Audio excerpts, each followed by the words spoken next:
এতটা সুস্বাদু আর মজাদার বিকেলের একটি নাস্তা, এটা বাচ্চাদের টিফিনে দিতে পারবেন মজেরেলা চিজ দিয়ে। আসসালামু আলাইকুম, সকলে কেমন আছেন? আশা করি আল্লাহর রহমতে ভালো আছেন। যে যেখান থেকে আমার ভিডিওটি দেখতেছেন প্লিজ একটা লাইক দিয়ে ভিডিওটি দেখা শুরু করবেন। এই দেখুন কতটা সুন্দর এবং মাশাআল্লাহ মজেরেলা চিজ ভিতরে দিয়ে বানাইলে এটা খেতে কিন্তু খুবই সুস্বাদু এবং খুবই মজাদার। বিশেষ করে বাচ্চা থেকে বুড়ো পর্যন্ত সবাই এটা খেতে পারবে। এটা কিন্তু অনেক সফট হয়, অনেক তুলতুলে, অনেক নরম এবং অনেকই মজাদার এবং সুস্বাদু একটি নাস্তার রেসিপি নিয়ে আসলাম আমি আপনাদের মাঝে। তো সকলে আশা করি ফুল ভিডিওটি দেখার চেষ্টা করবেন প্লিজ। তো এখানে কিন্তু আমি নিয়েছি, প্রথমে ময়দা নিয়েছি। তো ময়দার মধ্যে লবণ দিয়ে আমি এখন মেখে রাখবো। ময়দা, লবণ আর একটু ইস্ট দিয়ে দেব। ইস্ট দিয়ে ময়দাটা আমি দুধ দিয়ে মেখে নেব। তা চাইলে আপনারা পানিও দিতে পারেন, পানিও অ্যাড করতে পারেন।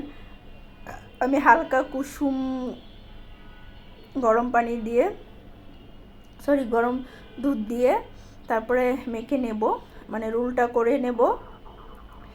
তো একটু একটু করে যে দিয়ে দিচ্ছি দুধটা, আমি দুধটা দিতে থাকবো আর একটু একটু করে মাখতে থাকবো।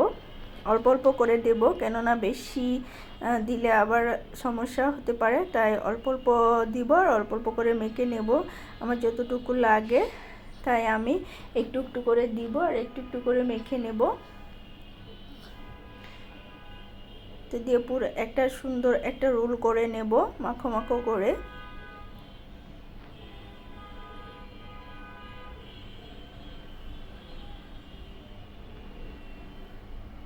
তো এই যে আমার রোলটা কিন্তু মাখা হয়ে গেছে। তো আমি কিন্তু সামান্য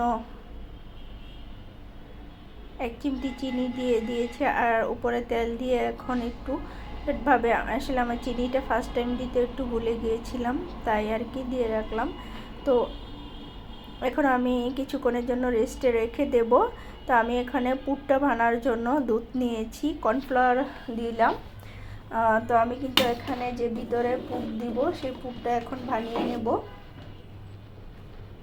তো কর্নফ্লাওয়ার আর দুধ দিয়ে আমি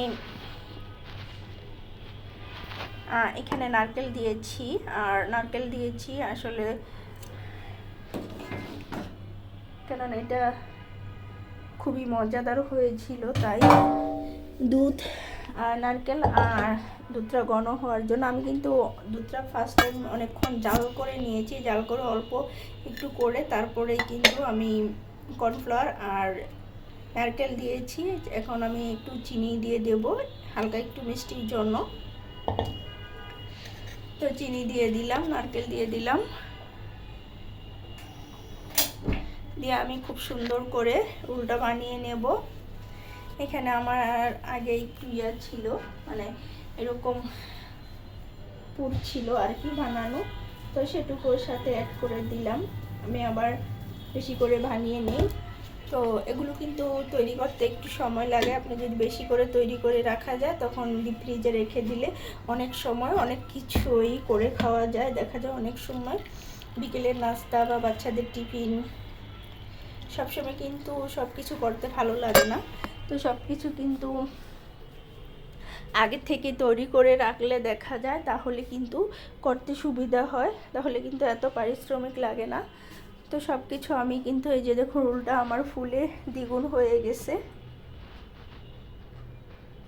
তো রোলটা আমার ফুলে দ্বিগুণ হয়ে গেছে। এখন আমি এই রোলটাকে মতে নেব।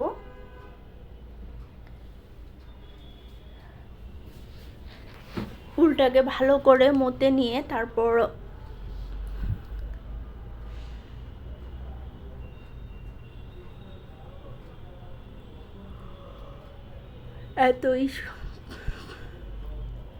এটা কিন্তু বানানো খুব সহজ, কিন্তু খেতে অসাধারণ। তো আমার সব কিছু কিন্তু রেডি হয়ে গেছে। আর এখানে আমি কিন্তু চিপস নিয়েছি। তো চিপটাও কিন্তু আমার মজারেলা চিপসটাও কিন্তু আমার হাতে তৈরি। তো আমি কিন্তু অ্যাকচুয়ালি ওটার আমার একটা ভিডিও আছে, চাইলে আপনারা দেখে নিতে পারেন। তো আমি কিন্তু সব কিছু আমার হাতের তৈরি জিনিস আমি বিশেষ করে নিজে সব কিছু তৈরি করে যাই করি, অল্প অল্প করে বা বেশি হোক যাই হোক, তো আমি নিজে করার চেষ্টা করি। তো নিজে করলে আসলে জিনিসগুলো একদম পারফেক্ট হয়। আর এখন কিন্তু দোকানের জিনিস কিনা খাওয়াটা বাচ্চাদের জন্য খুবই অস্বাস্থ্যকর জিনিস হয়ে ওঠে। তো আমি কিন্তু যে পুরটা বানিয়ে নিয়েছি, তো প্রথমে চিপস দিয়ে দিলাম, তারপরে পুর দিলাম, তারপরে আবার আমি একটু চিপস দিয়ে দেব। তো চিপসটা কিন্তু আমি আগেই গ্রেট করে নিয়েছি। তো এই যে দেখুন আমার কিন্তু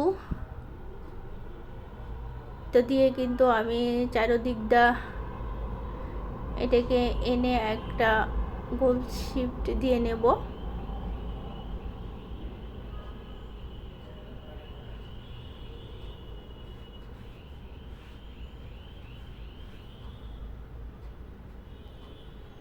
তো আমি এই যে ঠিক বনের মতো বানিয়ে নিলাম।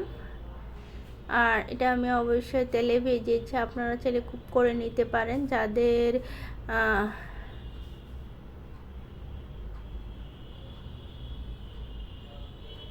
তো আমি এগুলো সবগুলো এভাবে বানিয়ে নেব।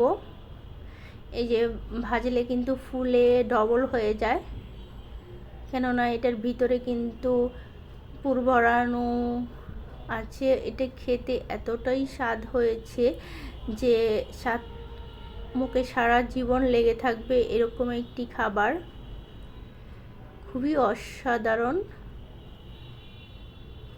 তো আমি কিন্তু একটা ভেজে নিয়েছি, এভাবে আমি সবগুলোই ভেজে নেব।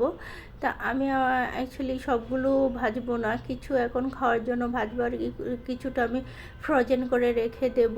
আর যখন ইচ্ছে হয় তখনই আমি নামিয়ে ভেজে খাবো। আমি হালকা করে ভেজে তারপর রেখে দেব, দু একটা ভাজবো ভালো করে খাওয়ার জন্য। এখন খাওয়ার জন্য দু একটা ভাজবো।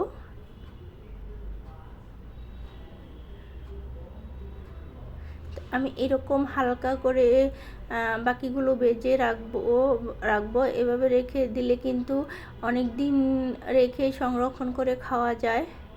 তো আমাদের কিন্তু এগুলো সবসময় বানানো হয় না, দেখা যায় কি একদিন অনেকগুলো বানিয়ে যদি আমরা ফ্রোজেন করে রেখে দিই তাহলে যখন খুশি তখন কিন্তু খাওয়া যায় বা বাচ্চাদের টিফিন দেওয়া যায়। তো আমি কিন্তু কয়েকটা ভালো করে ভেজে নিয়েছি, আর কয়েকটা ভাজি নেই। তো আমার কিন্তু আরও আছে, বাট আমি এটি শেয়ার করলাম। তো আমার অনেকগুলোই হয়েছে, কিন্তু কতটা চিজ এতটা মজার হয়েছে আর এতটা পারফেক্ট হয়েছে যা বলার বাইরে, খেতে এতটাই সুস্বাদু হয়েছে। সবাই ভালো থাকবেন, সুস্থ থাকবেন, আল্লাহ হাফেজ।